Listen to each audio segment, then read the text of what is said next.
Hello பட்டோஸ். இன்னைக்கு நம்ம junior என்டிஆரோட வெறித்தனமான நடிப்பில் உருவாயிருக்க தேவாரா அந்த படத்தோட கதையை தான் கேட்க போகிறோம். இந்த படத்தில் டபுள் ஆக்ஷனில் மனுஷன் வெளுத்து வாங்கியிருக்காரு. இந்த படத்தோட ஒன்லைன் என்னன்னு கேட்டிங்கன்னா, நம்மளுக்கு கடலில் கப்பல் வந்துட்டு இருக்கும்போதே நடுக்கடல்லையே இறங்கி அந்த கப்பல்லேருந்து கொள்ளையடிக்கக்கூடிய மிகப்பெரிய கூட்டத்தோட தலைவன் தான் பார்த்தீங்கன்னா நம்மளுக்கு தேவாரா. ஒரு சூழ்நிலையில் அவர் செய்கிறது தப்புன்னு சொல்லி தெரிஞ்சு அவங்க ஊர்க்காரங்களே பார்த்தீங்கன்னா அவரை கொல்லணும்னு சொல்லி முடிவெடுக்கிறாங்க. அதுக்கப்புறம் அவர் நான் கடலுக்குள்ளேயே இருந்து நீங்கள் கடலில் எவனாவது காலை வச்சிங்கன்னா ஒருத்தனையும் உயிரோட விடாமல் கொல்ல வேண்டாம்னு சொல்லிட்டு அவர் கடலுக்குள்ளே போயிடுறாரு. கடலுக்குள்ளே இருக்க தேவாராவை கொல்லணும்னு சொல்லிட்டு இங்கே ஒரு பெரிய கூட்டத்தையும் ஒருத்தர் தயார் செஞ்சுட்ருக்காரு. அதே மாதிரி மலைக்கு மேலே வாழ்ந்துக்கிட்டு இருக்கக்கூடிய அவரோட மகன் பார்த்தீங்கன்னா மிகப்பெரிய கோழையாக இருக்கார். அதனால் ஊர் மக்கள் எல்லாருமே அவரை ரொம்பவே கேவலமாக பேசிகிட்டு இருக்காங்க. அப்படி இருக்கும்போது கடலுக்குள்ளே இருக்க தேவாராவை கொன்னாங்களா, கோழையாக இருக்கவர் வீரனானாரா இல்லையா, அதை விட தரமான வேற லெவலில் கொஞ்சம் கூட நம்ம கெஸ் பண்ண முடியாத அளவுக்கு 2 ட்விஸ்ட் வச்சுருக்காங்க. இத்தனைக்கும் நம்மளுக்கு தேவாரா பார்ட் 1 இதுங்கிறதுனால கண்டிப்பாக பார்ட் 2 வருங்கிறது நம்ம எல்லாருக்கும் நல்லாவே தெரியும். கிட்டத்தட்ட பாகுபலி படத்தோட கிளைமேக்ஸ் ஃபஸ்ட் பார்ட் எப்படி இருந்துச்சோ அதே மாதிரி தான் இந்த படத்தோட கிளைமேக்ஸே இருக்கும். ஸோ கடைசி வரைக்கும் பார்ப்பீங்கன்னு சொல்லிட்டு நம்புகிறேன். இந்த மாதிரி வீடியோலாம் உங்களுக்கும் பிடிக்கும்னா நண்பா மறக்காமல் நம்ம சேனலுக்கு சப்ஸ்கிரைப் பண்ணி அப்படியே நம்ம வீடியோக்கு ஒரு லைக்கும் போட்டுருங்க. படத்தோட ஃபர்ஸ்ட் சீன்லேயே டெல்லியில் ஹோம் மினிஸ்டர்லேருந்து ஹையர் அஃபிஷியல் இருக்க எல்லா போலீஸ் ஆஃபீஸர்ஸும் சேர்ந்து ஒரு மீட்டிங் நடத்துகிறாங்க. எதுக்குன்னு பார்த்தீங்கன்னா, இன்னொரு 3 மாதத்தில் உலகக்கோப்பை இங்கே நம்ம இந்தியாவில் நடக்க போகுங்கிறது நம்ம எல்லாருக்கும் நல்லாவே தெரியும். இந்தியாவிலே பெரிய கேங்ஸ்டராக இருக்கக்கூடியது தயா, அவரோட தம்பி எத்தி. நம்ம தயாவோட அக்கௌண்ட்டுக்கு பார்த்தீங்கன்னா மிகப்பெரிய அளவில் அரப் கண்ட்ரீஸ்லேருந்து பார்த்தீங்கன்னா பணம் வந்திருக்கு. அதனால் கண்டிப்பாக நெக்ஸ்ட் மந்த்து ஏதோ ஒரு பெரிய பிரச்சனை நம்மளுக்கு உலகக்கோப்பை அப்போ பண்ண போகிறாங்க அப்படிங்கிறது நல்லாவே தெரியுது. தயா இப்போ துபாயிலே செட்டில் ஆகிட்டதுனால அவனோட தம்பி எத்தி தான் பார்த்தீங்கன்னா இங்கேருந்து இந்த ஆப்ரேஷன்ஸ்லாம் பண்ணிகிட்டு இருப்பான்.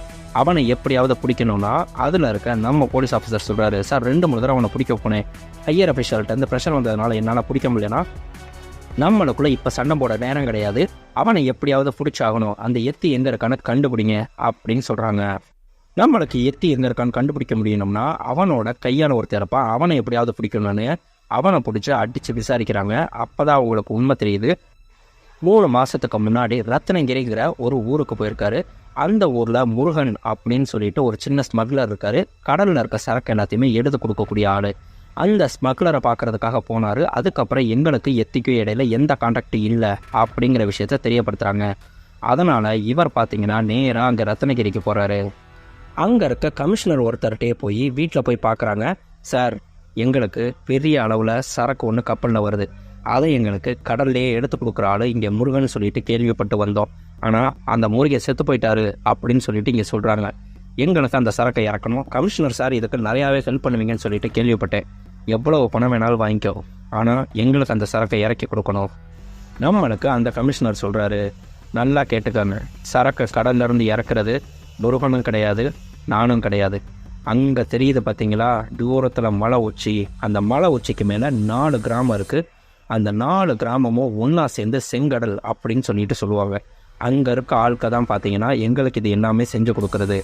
அங்கே யாரை போய் பார்க்கணுன்னு கேட்டால் அங்கே பைரான்னு ஒரு சேர்ப்பான், அவனை போய் பார்க்கலாம். ஆனால் அவங்க இது இப்போ செய்கிறது கிடையாது. வேணும்னா நீங்கள் போய் கேட்டு பாருங்கன்னா அதை நான் பார்த்துக்கிறேன் அப்படின்னு சொல்லி கிளம்புனா இவர் டக்குன்னு சொல்கிறாரு, ஒரு போலீஸ்க்கு ஒரு போலீஸோட வாடையை தெரியாதா, அந்த செங்கடல்காரவங்க ரொம்ப மோசமானவங்க, பார்த்து சூதானமாக இருங்க அப்படின்னு சொல்லிட்டு இவர் அனுப்பி வைக்கிறாரு. நேராக அங்கே மலைக்கு மேலே இருக்க செங்கடலுக்கு போகிறாங்க. அந்த 4 ஊர்லேயும் பைராங்கிறது யார் அப்படின்னு சொல்லிட்டு தேடி போய் பார்த்தா அங்கே பைராட்ட சொல்கிறாங்க, எங்களுக்கு மிகப்பெரிய அளவில் சரக்கு வந்து இறங்குது, அந்த சரக்கை நீங்கள் கடல்லேருந்து எடுத்து கொடுத்தா நீ எவ்வளவு கேட்டாலும் தரேன், ஆனால் எனக்கு கண்டிப்பாக அது வேணும் அப்படின்னு சொல்கிறாரு. இல்லை, நாங்கள் அதெல்லாம் இப்போ செய்கிறது கிடையாதுன்னா, இப்போ செய்கிறது கிடையாதுன்னா முன்னாடி செஞ்சீங்க தானே, எனக்கு இப்போ செய்யணும் அவ்வளவுதான்.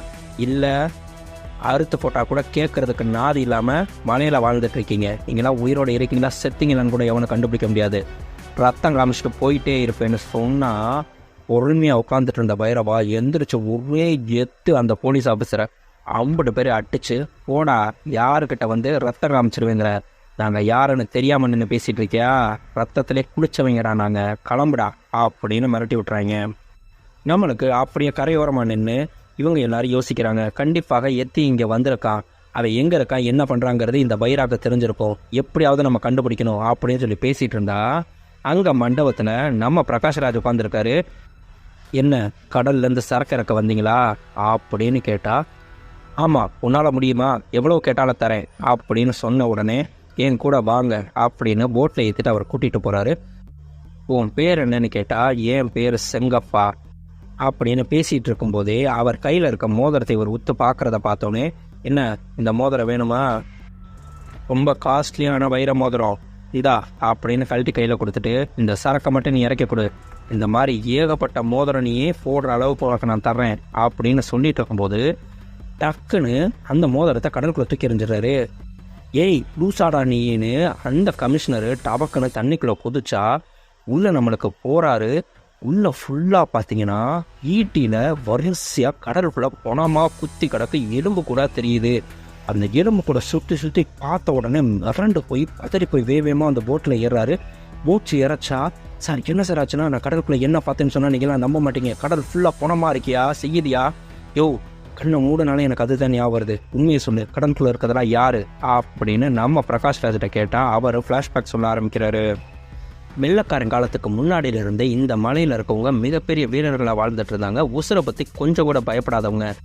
வெள்ளக்காரன் நம்ம நாட்டில் இருந்து பொக்கிஷங்களை திருடிட்டு போகும்போது கொஞ்சம் கூட உயிருக்கு பயப்படாமல் நடுக்கடலில் இறங்கி அவங்க கப்பலில் ஏறி அந்த பொக்கிஷங்களை மறுபடியும் நாட்டுக்கு கொண்டு வந்தாங்க.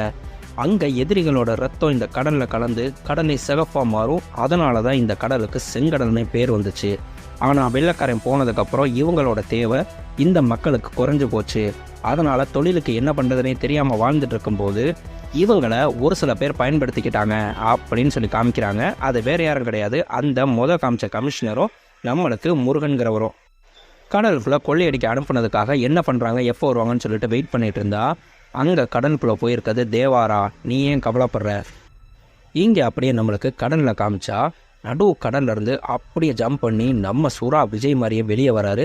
வந்தவர் அப்படியே கப்பலில் ஏறுனா பின்னாடியே படகுல ஒரு கூட்டமே வருது. அவங்களையும் இங்கே கப்பலில் ஏற சொல்லிட்டு அவங்களுக்கு எழுதி கொடுத்த நம்பரில் இருக்க கண்டெய்னரில் வந்து அப்படியே சின்ன சின்ன கண்டெய்னராக உள்ளே இருக்கிறதை எடுத்து நடு கடலில் உள்ளே இறக்கிக்கிட்டு இருக்காங்க.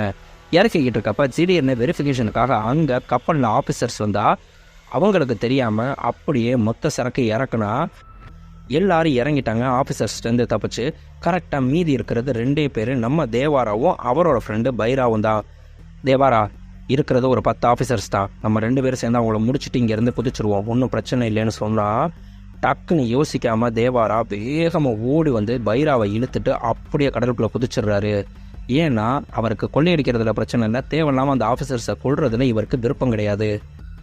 இங்கே கொள்ளையடித்த சரக்கை கொண்டு வந்து நம்ம முருகன்ட்டையும் அந்த கமிஷனர்ட்டையும் ஒப்படைச்சிட்டு இங்கே ஊருக்குள்ளே வந்தால் இவர் வர்ற வரைக்கும் தூங்காமல் அவங்க அம்மா உட்காந்துக்கிட்டே இருக்காங்க.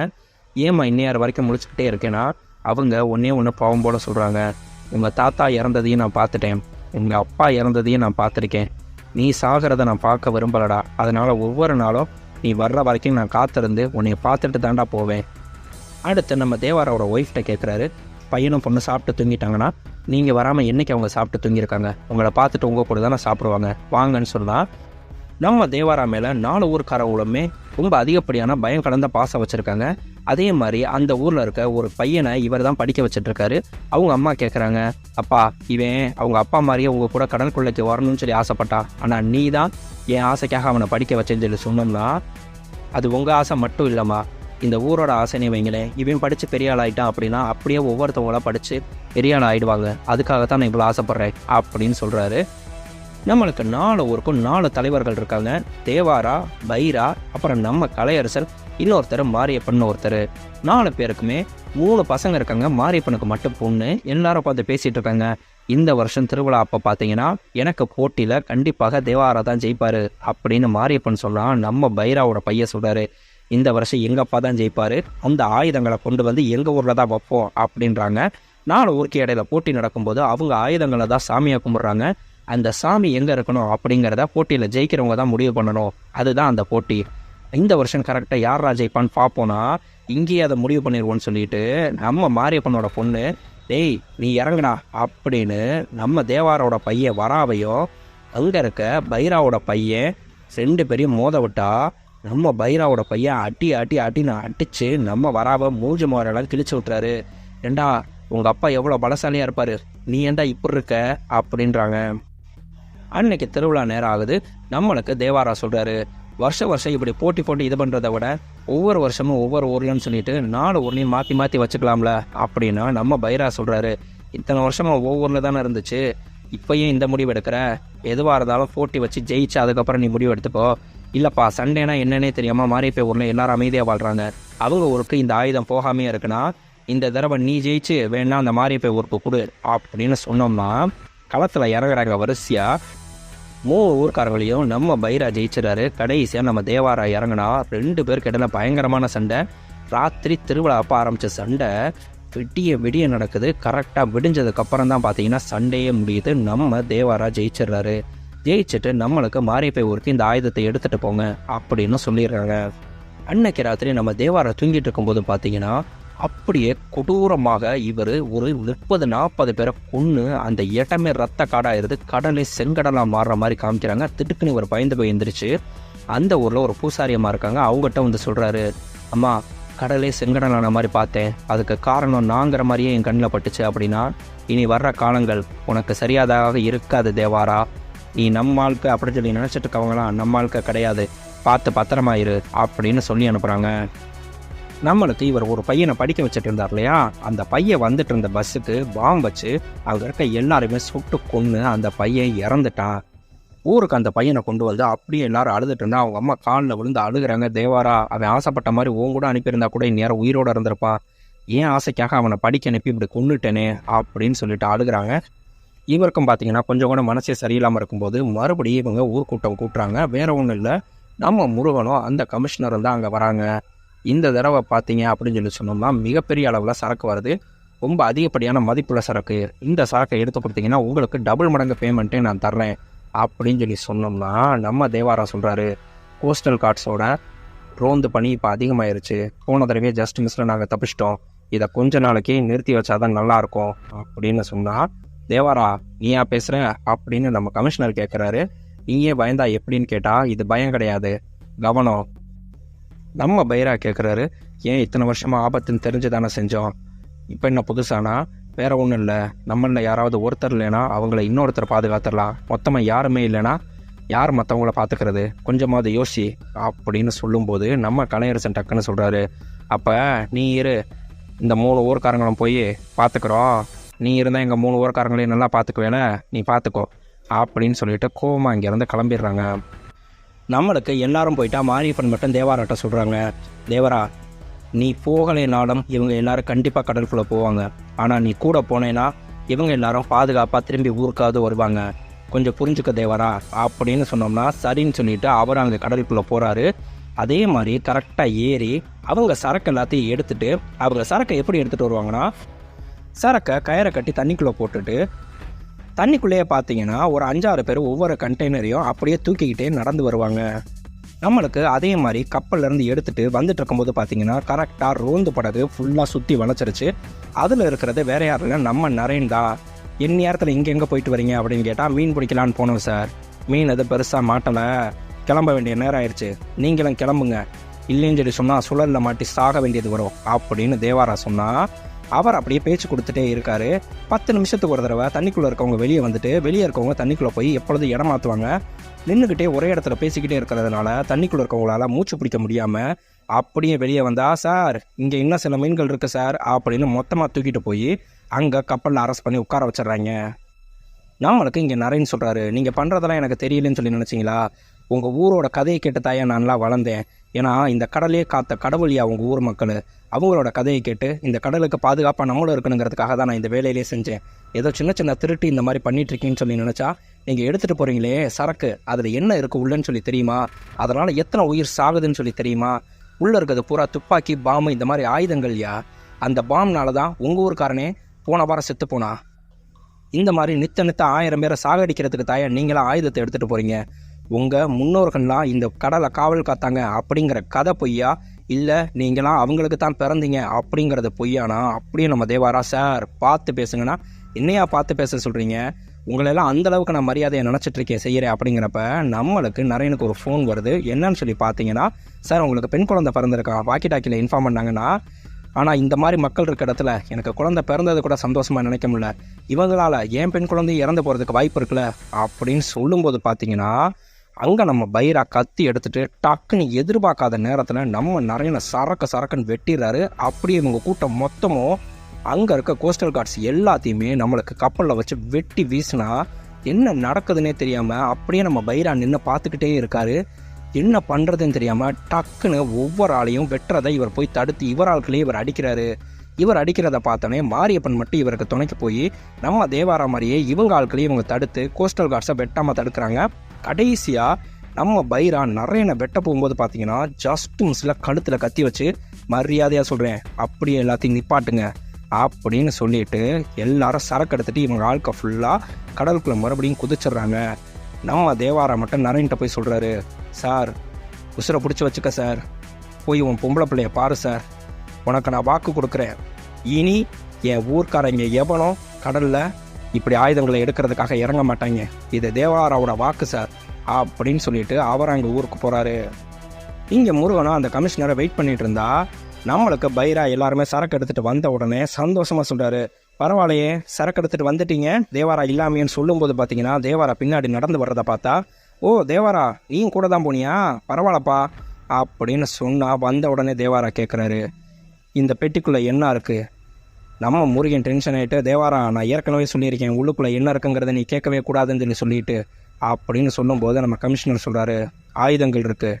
என்னப்பா நீங்களும் ஆயுதங்களை வச்சு தானே சாமியை கும்பிட்றீங்க, அதை விட கொஞ்சம் நவீன ரகமான ஆயுதம் அவ்வளவுதாயா அப்படின்னு சொன்னால், இனிமே உங்களோட சரக்கு எதையும் நாங்கள் எடுத்து கொடுக்க மாட்டோம், அதுக்கு மீறி சரக்கு எடுத்து கொடுக்கணும்னு சொல்லிட்டு நீங்கள் வந்தீங்க, ஒருத்தனோட உடம்புலையும் உசுர் இருக்காது அப்படின்னு சொன்னால் நம்ம பைரா கேட்குறாரு, தேவாரா எல்லாத்தையும் நீயே முடிவெடுத்துட்டா அப்புறம் நாங்களாம் எதுக்கு இருக்கோம் அப்படின்னு சொன்னால், தேவாரா கேட்டானா அதை தேவாரா சொன்னான்னு அர்த்தம், இப்போ தேவாரா சொல்லியிருக்கேன்னா அதுதான் நடக்க போகுதுன்னு அர்த்தம்னு சொல்லிட்டு அந்த கண்டெய்னர் எல்லாத்தையுமே அப்படியே தனியாளாக இவர் பாட்டுக்கு தள்ளிகிட்டே போகிறாரு. மலைக்கு மேலேருந்து கீழே தள்ளுறதுக்காக, அதை எதிர்த்து தள்ளுறதுக்காக அந்த சைடில் 8 பேர் நின்று தள்ளுறாங்க. அத்தனை பேரையும் சேர்த்து தள்ளிட்டு மொத்தமாக மலைக்கு மேலே இருந்து இந்த கண்டெய்னரை பூரா தள்ளி விட்டா அப்படியே உள்ளே இருக்க ஆயுதங்கள்லாம் பிளாஸ்ட் ஆகி வெடிக்குது.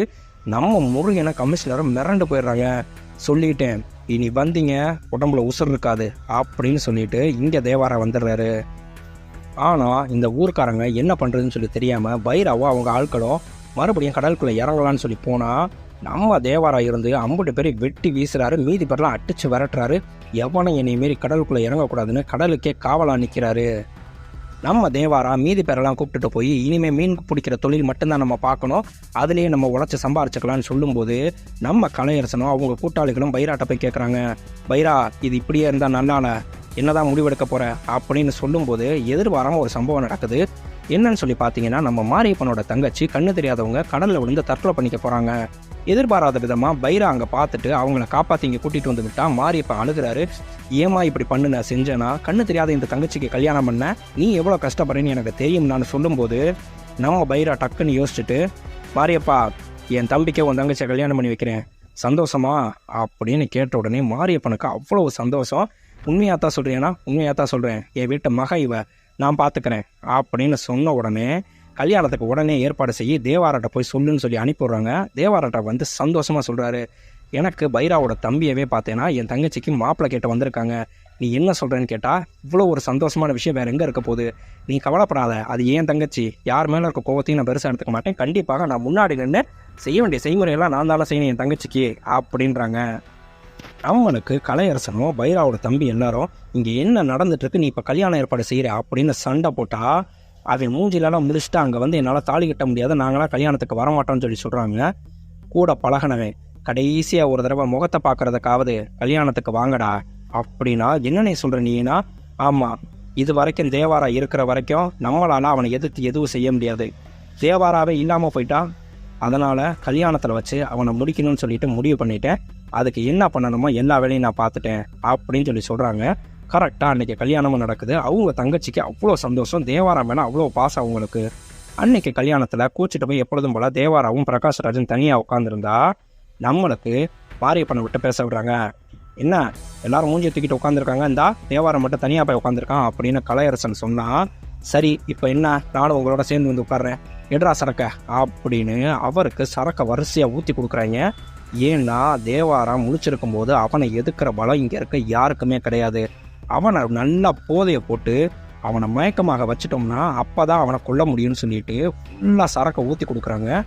இது நம்மளுக்கு தனியாக பேசிகிட்டு இருக்கும்போது மாரியப்பன் கேட்டுருவாரு, பைரா நீ என்ன பண்ணிகிட்டு இருக்குன்னு தெரியுதா, நீ செய்கிறது தப்புன்னு சொல்லிட்டு உனக்கு புரியலையா, நான் உயிரோடு இருக்க வரைக்கும் கண்டிப்பாக தேவாரா மேலே கையை வைக்க விடமாட்டேன்னு சொன்னால் இப்பயே இந்த கல்யாணம் நின்றுச்சுன்னா உன் தங்கச்சி செத்து போயிடுவா. அதை நினச்சி நீ காலம்பூரா அழுக போறியா, இல்லை தேவாரா செத்தானா ஒரு மணி நேரம் அழுதுட்டு போக போறியா, நீ தான் போய் அவன்கிட்ட சொல்லணும் இங்கே கல்யாண சமயத்தில் கடலுக்குள்ளே இறங்குறதுக்கு சில பேர் முடிவெடுத்திருக்காங்கன்னு சொல்லிட்டு அப்படின்னு சொன்னால் அழுதுகிட்டே வேறு வழி இல்லாமல் மாரியப்பன் ஒத்துக்கிறாரு. அதே மாதிரி போய் தேவாராட்ட, தேவாரா நீ இங்கே கல்யாணத்தில் இருக்கும்போது அங்கே கடலுக்குள்ளே இறங்குறதுக்கு ஒரு கூட்டம் முடிவெடுத்திருக்குன்னு சொன்னால் நல்ல போதையில் இருக்கவர் வேறு வழி இல்லாமல் நேராக கடலுக்கு போகிறாரு. அங்கே போய் பார்த்தா யாரையுமே காணணுன்னே அங்கே இருக்க அப்படியே மண்டப கல்லில் சாஞ்சு மெல்ல படுத்துடுறாரு. அவர் நல்ல போதையில் படுத்துட்டாருன்னு தெரிஞ்ச உடனே மண்ணோட மண்ணாக படுத்துக்கிட்டே வரிசையாக ஒரு குரூப் வருது. கரெக்டாக வெட்ட போகும்போது அவங்க மேலே இருந்த மணல் இவர் மூஞ்சில் விழுந்தா ஜஸ்ட் மிஸ்ஸில் முடிச்சிட்டாரு. எந்திரிச்சு வந்த எல்லாரையுமே வெட்டி வீசிட்டு இருந்தா அப்போ தான் பார்க்குறாரு கலையரசன் அவரை வெட்ட வரும்போது ஒரே எத்தி தள்ளி விட்டுட்டு வெட்ட போனவர் வேணான்னு சொல்லிட்டு அனுப்பி விட்றாரு. அதே மாதிரி இங்கே நம்மளுக்கு பைராவோட தம்பி வந்தால் அப்பனையை அடித்து வெட்டி வீச போனவர் வேணான்னு சொல்லிட்டு அவர் கையில் ஒரு வித்தியாசமான ஆயுதம் வச்சுருப்பார். அதை வச்சு அவர் ஒரு கண்ணை மட்டும் நோண்டி விட்டுட்டு எட்டி உதச்சி தள்ளி விட்டுறாரு. பயங்கரமாக மீதி பேர் எல்லாத்தையும் கொல்லும் போதே வேறு வழி இல்லாமல் கலையரசன் வந்தால் அவனையும் வெட்டி வீசிடுறாரு.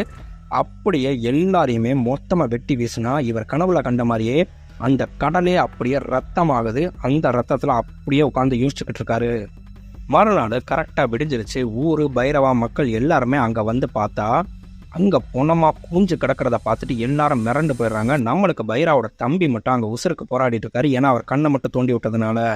அவர்கிட்ட போய் கேட்டால் தேவாரா எல்லாரையும் வெட்டி வீசிட்டா அப்படின்னு சொன்னால் அங்கே இருக்க பாறையில் ஒரு விஷயம் எழுதியிருக்கு, நீங்கள் எல்லாரும் மாறிடுவீங்க திருந்திடுவீங்கன்னு சொல்லிட்டு நினச்சேன், ஆனால் எப்போ நீங்கள் என்னையவே கொல்லணும்னு சொல்லி முடிவெடுத்துட்டீங்களோ இதுக்கு மேலே நீங்கள் தெய்வத்தோட வாக்கையை நீங்கள் எதிர்த்து பேச ஆரம்பிச்சிட்டிங்க அப்படிங்கிற மாதிரி தெரிஞ்சிருச்சு. உங்களை இதுக்கு மேலேயும் நான் கூட இருந்து காப்பாற்றணும்னு சொல்லி நினச்சா அது ஏன் தப்பு. இப்போ நான் உங்களை விட்டு தூரமாக கடலுக்குள்ளே போகிறேன், ஆனால் என்னைய மீறி எவனாவது கடலுக்குள்ளே காலடி எடுத்து வைக்கணும்னு நினச்சிங்கன்னா ஒருத்தன் கூட உசுரோட கரையேற மாட்டீங்க அப்படின்னு சொல்லிட்டு எழுதியிருக்கு. நம்ம பிரகாஷ் ராஜா அந்த கமிஷனர்கிட்ட கதை சொல்லிட்டு இருக்கார் இல்லையா, அவர் கேட்குறாரு, அப்போ நான் கடலுக்குள்ளே பார்த்த பணங்கள் ஃபுல்லாக அந்த பணங்கள் தானா அப்படின்னு கேட்டால் நம்ம பிரகாஷ் ராஜ் இல்லைன்னு தலையாட்டுறாரு. நம்மளுக்கு 2 வருஷம் ஆச்சு. தேவாராவோட சத்தம் எதுவுமே கேட்கலன்னொன்னே பைரா கொடுத்த தைரியத்தில் மறுபடியும் ஒரு கூட்டம் கடலுக்குள்ளே இறங்குது. ஆனால் கடலுக்குள்ளே அடித்த சூறாவளி மாதிரி நம்ம தேவாரா அடித்தானா உண்மையிலே சூறாவளி அடிச்சிச்சான்னு சொல்லி தெரியல. போன எல்லாருமே குத்துயிரும் குலையுரமாக வந்து கரையொதுங்கி கிடந்தாங்க அப்படின்னு சொன்னால் இதுக்கு மேலே வேறு வழியே இல்லைன்னு மறுபடியும் கடலில் இறங்குறாங்க. ஆனால் இந்த தடவை எல்லாரும் மீன் பிடிக்கிற தொழிலை பார்க்குறதுக்காக. ஆனால் பைரா மட்டும் எப்படியாவது தேவாராவை கொன்னே தீரணும் அப்படின்னா தான் நம்ம கடல் தொழிலை பார்க்க முடியும்னு சொல்லிட்டு இங்கே வருஷம் ஊர் திருவிழா நடக்குது. அந்த 2 வருஷம் ஊர் திருவிழா தொடர்ந்து நடக்கும்போதும் பார்த்தீங்கன்னா அங்கே எதிரில் இறங்கினவங்க ஃபுல்லாத்தையுமே அடித்து அவங்கள அங்கேயே களத்துலேயே கொன்றுறாரு. அப்படியாவது தேவாரா இதை தடுக்கிறதுக்கு வருவானா அப்படின்னு சொல்லி பார்த்துட்டு இப்போ ஆயுதங்கள் பார்த்தீங்கன்னா தொடர்ந்து நம்மளுக்கு அங்கே பைரா வீட்டிலே இருக்க ஆரம்பிச்சிருச்சு. அதுக்கடுத்து திருவிழா நடக்கிறதையும் நிப்பாட்டிட்டாங்க. யாருமே எதிர்த்து போட்டியே போடுறதில்ல. அதோட பைரா நிற்கலை. சின்ன வயசு பசங்க ஃபுல்லாத்தையுமே கூப்பிட்டுட்டு அவன் பயமே தெரியாத அளவுக்கு ஒரு பெரிய படையவே உருவாக்கிட்டு இருந்தான். நம்ம கலையரசனோட பையன் பைராவோட பையன் அப்படின்னு சொல்லிட்டு எல்லா பசங்களையுமே கூப்பிட்டு தண்ணிக்குள்ளே இருக்கிறதுக்கு பயிற்சி கொடுத்து ஆயுதங்கள் பயிற்சி கொடுத்து பயங்கரமாக சண்டைக்கு தயார்படுத்திட்டு இருக்காரு. ஒரு பெரிய டீமே உருவாக்கிட்டு இருக்காரு.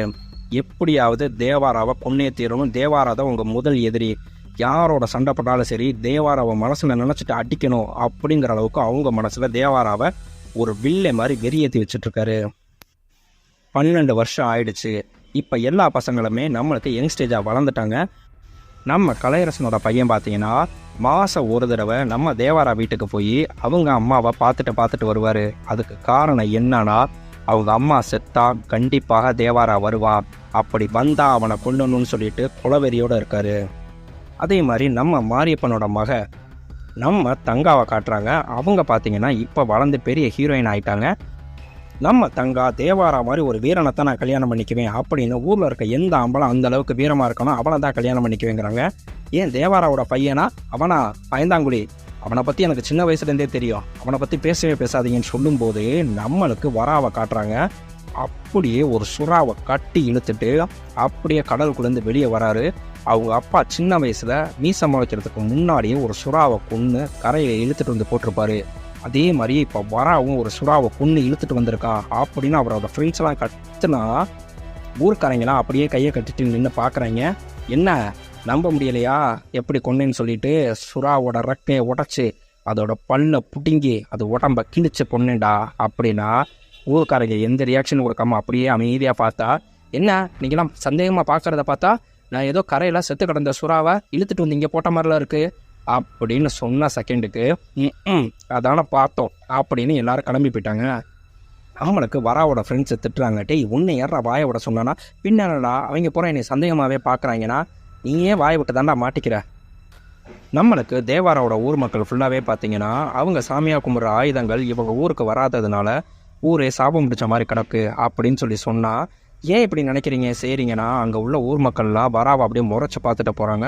நான் என்ன தப்பு பண்ணேன் என்னையே முறைக்கிறாங்கன்னா எந்த ஊருக்கு ஆயுதம் வேணும்னாலும் சண்டை போட்டு ஜெயிச்சு தேவாரா அந்த ஊருக்கு அந்த ஆயுதத்தை வாங்கி கொடுப்பா, அவனோட பையனா நீ இருந்துட்டு இப்படி இருக்கேன்னு சொல்லி தாண்டா நினச்சிட்டு போகிறாங்கன்னு சொல்லும்போது இவர் நேராக மாரியப்பனை பார்க்க வராரு.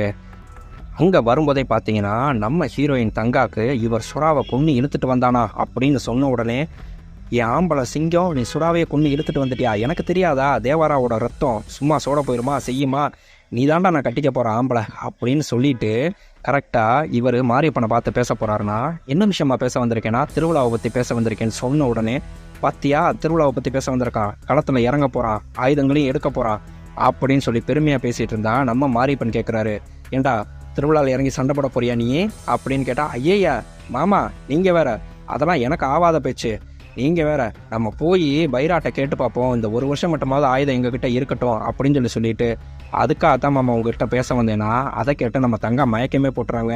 நான் சொல்லலை இவன் கோலை சின்ன வயசுலேருந்து இவன் இப்படித்தான், இந்த நாய் என் கிட்டக்க வந்துச்சு செருப்பாலையும் அடிப்பேன் அப்படின்னு கோவமாக திட்டி விட்டுறாங்க. சரின்னு நம்மளுக்கு மாரியப்பனும் இவரை கூப்பிட்டுட்டு பைராவை பார்க்க போகிறாங்க.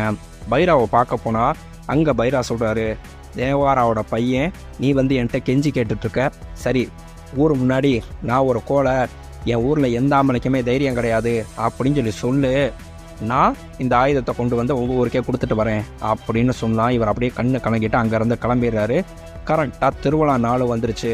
என்ன இந்த வருஷமாவது போட்டி நடத்துவீங்களா, இல்லை இந்த வருஷமும் எந்த ஆம்பளை என்னை எதுக்கிறதுக்கு இல்லையா அப்படின்னு சொல்லும்போது போட்டி இருக்குது அப்படின்னு உள்ளேருந்து சவுண்டு வருது. யாருன்னு பார்த்தா நம்ம ஹீரோ தான்.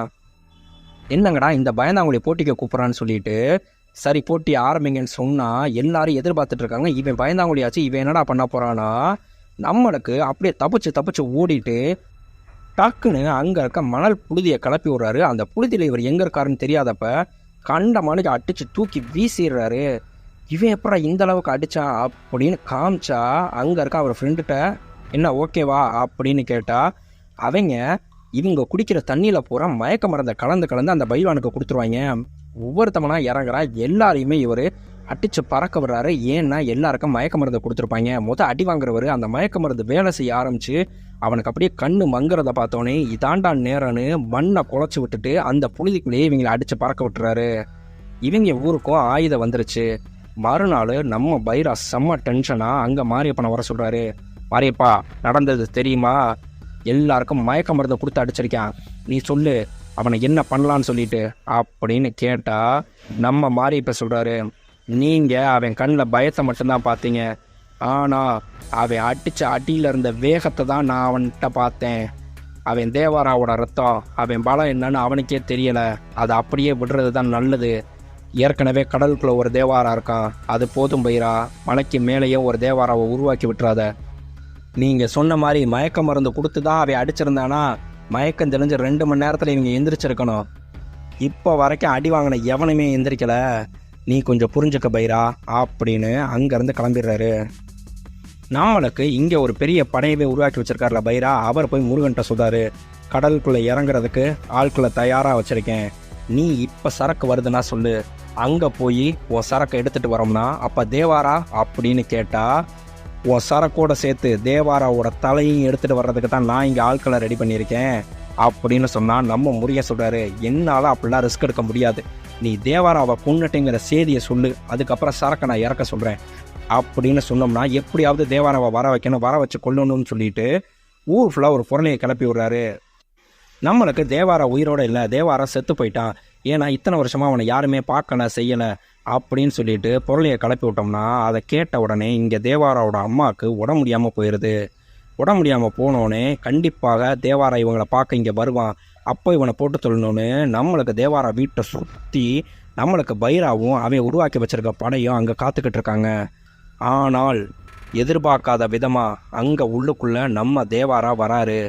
அவரை பார்த்த உடனே அவங்க அம்மா அப்படியே மிரண்டு போயிடுறாங்க. கையை பிடிச்சி ஆறுதல் சொல்லிவிட்டு நீ தைரியமாயிரு அப்படின்னு சொல்லிட்டு நம்மளுக்கு இங்கே பைராவை காட்டுறாங்க. ஒரு செகண்ட் ஏதோ சந்தேகப்பட்டு டக்குன்னு உள்ளே வந்து பார்த்தா உள்ளே யாருமே இல்லை. பின்பக்க கதவு திறந்துருக்கதை பார்க்குறாரு.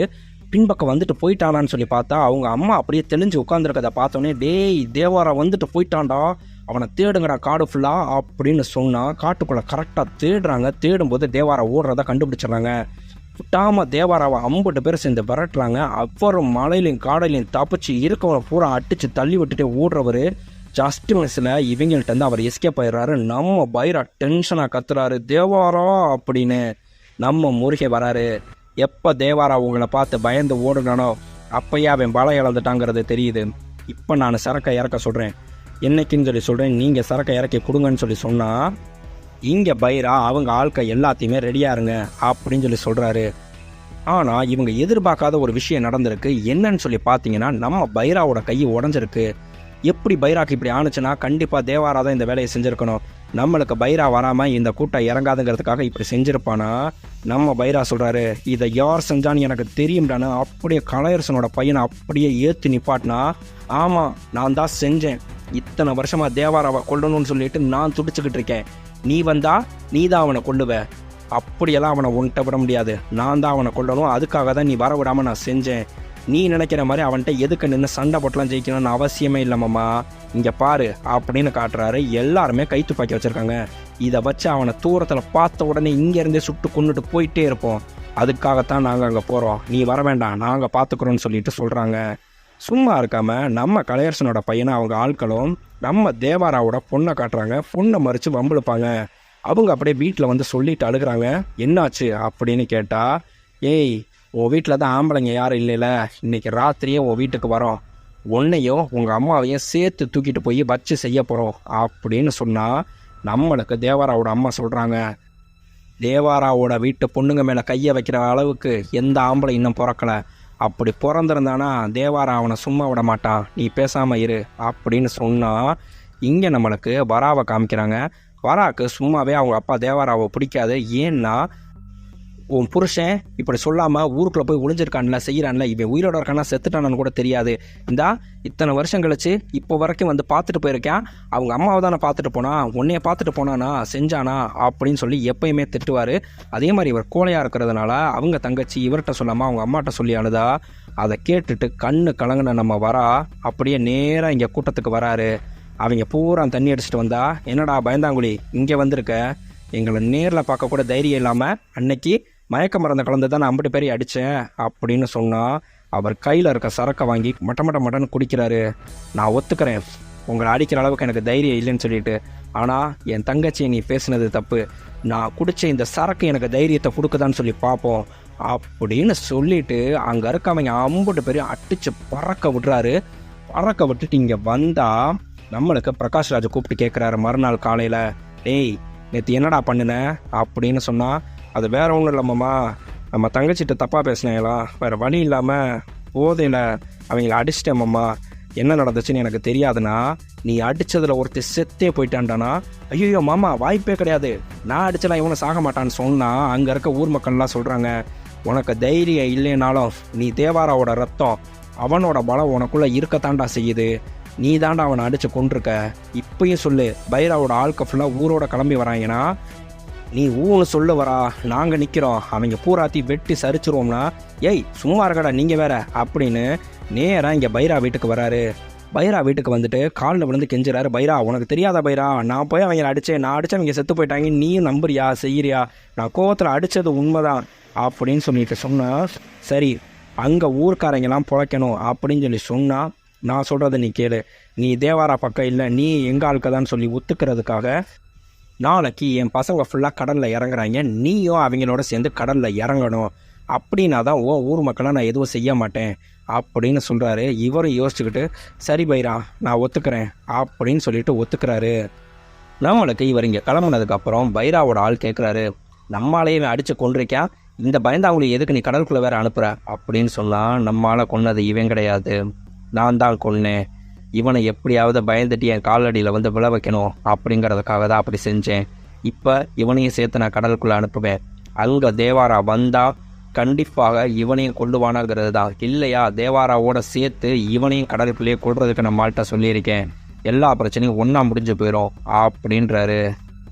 இங்கே பார்த்தீங்கன்னா இவங்க கடலுக்கு கிளம்பிட்டாங்க. அங்கே நம்மளுக்கு தேவாராவோட அம்மா பயந்து போய் பிரகாஷ் ராஜ்கிட்ட வந்து அழுகுறாங்க. என் பையனை ஏதோ ஏமாற்றி அந்த பைரா அங்கே கடலுக்குள்ளே அனுப்பியிருக்கான், தேவாராவை பற்றி இவங்க எல்லாருக்கும் நல்லாவே தெரியும், கண்டிப்பாக சொந்த பையனாகவே இருந்தாலும் சரி தப்பு பண்ணால் உயிரோட விட மாட்டார், உங்கள் எல்லாரையும் விட எனக்கு நல்லா தெரியும், அவர் கண்டிப்பாக என் பையனையும் கொண்டுருவார், எப்படியாவது அவனை காப்பாற்றுங்க செய்யுங்க அப்படின்னு சொன்னால், நம்மளுக்கு மரண ட்விஸ்ட்டு. இங்கே நம்மளுக்கு அப்படியே அதே நேரம் கடலில் காட்டுறாங்க. இவங்க எல்லாரும் போட்டில் போயிட்டு இருக்கும்போது பார்த்தீங்கன்னா, நம்மளுக்கு கலையரசனோட பையன் இவர்கிட்ட கன்னை கொடுக்குறாரு. ஏய், இந்த கன்னை பத்திரமா வச்சுக்கோ, தேவாரா வந்தால் சுற்று, யோசிக்கவே யோசிக்காத அப்படின்னு சொல்லிட்டு, எனக்கெல்லாம் இதெல்லாம் வேணாப்பா அப்படின்னு சொல்லி சொல்லும்போது, இவங்க எல்லாரும் கப்பலுக்கு போகிறாங்க. கப்பலில் போய் சரக்கு எல்லாத்தையும் இறக்கிட்டு அதே மாதிரி வந்துட்டு இருக்கும்போது பார்த்தீங்கன்னா, கடலுக்குள்ளே ஏதோ நம்மளுக்கு அசைவு தெரிகிறத பார்த்தோன்னே யோசிக்காமல் டக்கு டக்கு டக்குன்னு நம்மளுக்கு படகை சுற்றி கடலை நோக்கி சுட்டா, அங்கே அப்படியே ஒரு சுறா மீன் பறந்து வர்றதை காட்டுறாங்க. ஓ, சுறாதானா, நாங்கள் கூட தேவாராவன் பயந்து போயிட்டோம் அப்படின்னு சொல்லிட்டு இருக்கும்போது பார்த்தீங்கன்னா, நம்மளுக்கு இங்கே வரா இருக்க போட்டில் அப்படியே தள்ளி விட்டதில் நெருப்பு பிடிச்சிருச்சு. நெருப்பு பிடிச்ச உடனே பயந்து போய் எல்லாரும் தண்ணிக்குள்ளே குதிச்ச செகண்டுக்கு அப்படியே நம்மளுக்கு தேவாரா வந்து சல்லு சல்லு சல்லுன்னு அம்புட்டு முதுகுலையும் கீச்சலை போட்டு அப்படியே ரத்தமாக மிதக்கிறத காமிச்சா, இங்கே நம்மளுக்கு பிரகாஷ் ராஜ் சொல்கிறாரு, தேவாரா நம்ம எல்லாரையும் விட்டுட்டு போய் பல வருஷம் ஆச்சுமா அப்படின்னு சொன்னால், என்னன்னே சொல்கிற நீனா, உனக்கு வருத்தமாக தாம்மா இருக்கும், வேறு வழி இல்லை, ஆனால் அதான் உண்மை, தேவாரா செத்து போனதுக்கப்புறம் அவனோட வரலாறை மறுபடியும் புதுசாக எழுதுனா உன் பையன் வரா அப்படின்றாங்க. நம்மளுக்கு அங்கே பாறையில் எழுதி இருந்துச்சு இல்லையா, நான் இங்கே கடலுக்குள்ளேயே இருப்பேன், எவன் கடலுக்குள்ளே காலை வச்சாலும் விடமாட்டேன்னு சொல்லிட்டு, அதை எழுதுனதே பார்த்தீங்கன்னா நம்மளுக்கு வராதான். அந்த மிருகங்களோட பேச்சை நம்பி செம்பரியாடு மாதிரி தலையாட்டிட்டு உன் பையன் அங்கே போயிருக்கான்னு சொல்லி நினச்சியா, அந்த செம்பரியாடு கூட்டமே அவங்க தான், கூட்டிகிட்டு போயிருக்கிறது தான் வரா அப்படின்னு காமிச்சா, அங்கே இருக்க எல்லாரையும் சரமாரியாக கிழிச்சிட்டு அங்கே போட்டில் நெருப்பில் நிற்கிற மாதிரி காமிக்கிறாங்க. சாக்கு மட்டும் போட்டுட்டு 2 கையில 2 ஆயுதத்தை வச்சு இவங்க எல்லாரும் தேவாரா தான் நிற்கிறாரு அப்படின்னு சொல்லி காமிச்சா, ஃப்ரண்ட் சைடு காமிக்கிறப்ப தான் நம்மளுக்கு தெரியுது நிற்கிறது வரா. உள்ளே இறங்கி ஒருத்தை விடாமல் 50 பேர் சரமாரியாக போட்டு தள்ளிட்டு இருக்காரு. அந்த சுறா வந்துச்சு இல்லையா, அந்த சுறாவோட ரெக்கையிலேயே கயரை கட்டி அதோட வேகத்துக்கே சல்லுன்னு போய் 50 பேரையும் வெட்டி வீசிட்டு இருக்காரு. ஒருத்தை விடாமல் 50 பேரையும் போட்டு தள்ளிட்டு ஒவ்வொருத்தவனையும் தூக்கிட்டு வந்து போட்டில் கொண்டு வந்து நம்ம வரா கொடுத்தா, டேய் இவங்கள ஏன்டா தூக்கிட்டு வர, உங்கள் அப்பனை போய் கொள்றானா, எங்கள் அப்பாவையா நான் எப்படி கொள்றது, நானும் இவங்க எல்லாரையும் ஒவ்வொருத்தவங்களா காப்பாற்றிட்டு வந்துட்டு இருக்கேன் அப்படின்னா போடா முத அப்படின்னா மறுபடியும் உள்ளே இறங்குறாரு. உள்ளே போய் ஒவ்வொருத்தவங்க சரமாரியாக கிழிச்சிட்டு இருக்காரு. இங்கே தேவாரா சொன்ன வார்த்தைக்காக அங்கே உன் மகன் கடலுக்குள்ளே தாண்டவம் ஆடிட்டு இருக்கான், ஒருத்தனையும் விட மாட்டான் அப்படின்னு காமிக்கிறாங்க. 50 பேரையும் கொன்று ஒரு போட்டில் அள்ளிட்டு அப்படியே அந்த போட்டை தனி ஆளாக இழுத்துட்டு கரைக்கு வர்றதை காமிக்கிறாங்க. அங்கே நம்மளுக்கு அப்படியே பிரகாஷ் ராஜா அவங்களோட குரூப்பும் வந்து நிற்கிறாங்க. மாமா, ஏற்கனவே இதே இடத்துல இந்த பிணக்குவியலை பார்த்து ஒரு தலைமுறை மக்கள் பயந்து போய் அப்படியே பேசாமல் இருந்தாங்க. இப்போ 2வது தடவை இந்த பிணக்குவியலையும் பார்த்தாங்கன்னா கண்டிப்பாக அடுத்த தலைமுறையும் இப்படி கடலில் இறங்குறதே தப்பு அப்படின்னு சொல்லிட்டு யோசிச்சுட்டு இருப்பாங்க மாமா. அதுதான் நம்மளுக்கு வேணும். ஆனால் இதை முழுசாக முடிக்கணும்னா நீங்கள் இன்னொரு விஷயம் செய்யணும்னு சொல்லிட்டு அங்கே அவர் கையில் பெரிய கத்தி எடுத்து கொடுத்தோம்னா அதை கையில் வாங்குறவர் நீ என்ன சொல்ல வரவரா அப்படின்னு சொன்னால் இதை முழுசாக முடிக்கணும்னா என்னையோ இதே கத்தியால் முடிச்சிருங்க மாமா அப்படின்னா தான் இந்த மக்கள் முழுசாக நம்புன்னு சொன்னால் நீ என்ன சொல்ல வர்ற என்னால் உன்னையவா நினச்சி கூட பார்க்க முடியாதுன்னு தூக்கி போட்டால் அவர் யோசிக்காமல் அந்த போட்டில் ஓங்கி அந்த கத்தியை சொருகிட்டு இவர் முதுகில் இவரே பார்த்தீங்கன்னா கத்தியால் குத்தி அப்படியே உடம்ப கிழிக்கிறாரு. கிழிச்சிட்டு மாமா என் கண்ணில் இருக்க வலியை பார்க்காதீங்க, அங்கே மக்கள் கண்ணில் வர்ற பயத்தை பாருங்க, அதுதான் நம்மளுக்கு தேவை அப்படின்னு சொல்லிட்டு அப்படியே சரிஞ்சு விழுந்து சாகுறாரு. இந்த கதையை கேட்ட உடனே மிரண்டு போன அந்த கமிஷனரு நம்மளுக்கு பிரகாஷ் ராஜ்கிட்ட கேட்குறாரு, இவ்வளவு பெரிய சிங்கம் மாதிரி இருந்த தேவாராவை யாரு தான் கொன்னா அப்படின்னு சொல்லிட்டு கேட்டால் நம்மளுக்கு சேம் அதே பாகுபலி கிளைமேக்ஸ் பாகுபலி டைலாக் தான் நம்மளுக்கு காமிக்கிறாங்க. அங்கே தேவாரா நெஞ்சில் கத்தியை குத்திட்டு எடுக்கிறது நம்மளுக்கு அவரோட பையன் வரா. அவர் ஏன் நம்மளுக்கு தேவாராவை கொன்னாரு அப்படிங்கிற ஒரு பயங்கரமான கேள்வியோட இந்த படத்தை முடிக்கிறாங்க நண்பா. ஆனால் இந்த படத்தில் இன்னும் நிறைய விஷயம் இருக்குது, என்னென்னு வரிசையாக சொல்கிறேன் கேட்டுக்கோங்க. நம்மளுக்கு ஃபர்ஸ்ட் சீனில் சொன்ன தயா அண்ட் எத்தி அப்படிங்கிற மிகப்பெரிய 2 கேங்ஸ்டர்ஸ், இவங்க 2 பேரையும் நம்மளுக்கு காமிக்கவே இல்லை. அதே மாதிரி எத்தி இங்கே ஊருக்கு வந்திருக்காரு 3 மாதத்துக்கு முன்னாடியே. ஆனால் அந்த எத்தி என்ன ஆனாரு அப்படிங்கிறது இப்போ வரைக்கும் நம்மளுக்கு தெரியலை. அதை விட முக்கியமானது நம்மளுக்கு முருகன் இறந்துட்டாரு, அவர் எப்படி இறந்தாரு அப்படிங்கிறதையும் நம்மளுக்கு காமிக்கலை. இதை விட நம்மளுக்கு கடலுக்குள்ள ஃபுல்லாக ஈட்டியால் புணங்களை சொருகி வச்சுருந்தாங்க இல்லையா குத்தி, அந்த புணங்கள் யார் எப்படி வந்தா அப்படிங்கிறதையும் நம்மளுக்கு காமிக்கலை. நம்மளுக்கு தேவாரா உடம்புல இருந்து கத்தியை குத்திட்டு எடுக்கிறது நம்ம வரான்னு சொல்லி காமிச்சாங்க. ஆனால் அது ஏன் நடந்துச்சு, உண்மையிலே தேவாரா செத்துட்டாரா, ஏன் அவரை கொன்னாங்க அப்படிங்கிறதையும் நம்மளுக்கு காமிக்கலை. இது இல்லாமல் லாஸ்ட்டாக நம்ம வரா இறந்து போன மாதிரி காமிக்கிறாங்க. கண்டிப்பாக வரா இறந்து போயிருந்தா அப்போ இதுக்கப்புறம் 3 மாதத்துக்கு முன்னாடி நடந்த சம்பவம் எல்லாத்தையும் பண்ணினது யார்?